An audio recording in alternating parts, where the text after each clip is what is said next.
Berikut adalah tutorial cara mengatasi tidak bisa login Instagram padahal username dan password sudah benar.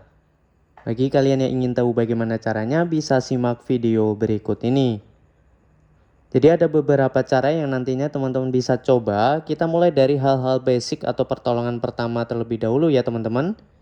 Pertama yaitu pastikan untuk koneksi internetnya itu sudah bagus teman-teman. Jadi kalau teman-teman itu sudah login, klik login kemudian dia hanya stuck muter-muter loading aja, ya kemungkinan jaringannya terganggu ya teman-teman. Coba beralih mungkin dari WiFi ke jaringan pribadi atau sebaliknya.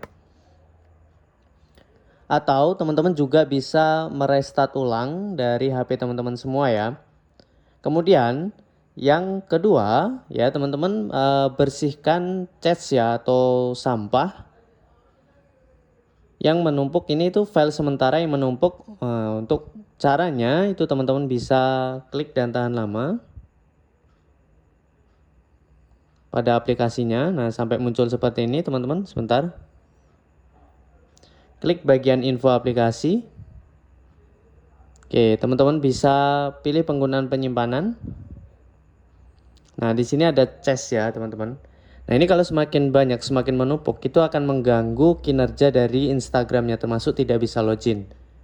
Caranya teman-teman tinggal hapus cache saja seperti ini. Nah sampai 0B ya. Oke. Nah kemudian selanjutnya teman-teman bisa keluar. Kemudian silakan teman-teman bisa coba kembali untuk login.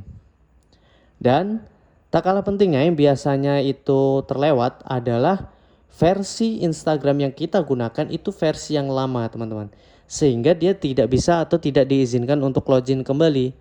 Caranya teman-teman tinggal buka Play Store-nya, ketik Instagram seperti ini. Nah kalau ada tulisan update seperti ini, silahkan teman-teman bisa update terlebih dahulu. Klik update aja seperti ini teman-teman. Oke? Kemudian selanjutnya yang bisa teman-teman lakukan adalah coba teman-teman bisa klik lagi ke Instagramnya, ya. Teman-teman di sini kan ada opsi ya, boleh menggunakan nama pengguna, email, atau nomor ponsel. Saya sarankan teman-teman bisa mencoba dari ketiganya, ya. Coba menggunakan nama pengguna, kemudian pakai email atau nomor ponsel. Nah, kemudian selanjutnya teman-teman juga biasanya opsi terakhir itu teman-teman harus update ya berita update hari ini tentang Instagram. Contoh seperti ini. Biasanya karena memang gangguannya dari sananya teman-teman ya. Oke, itu aja teman-teman. Semoga bermanfaat. Sampai jumpa di pertemuan kita selanjutnya.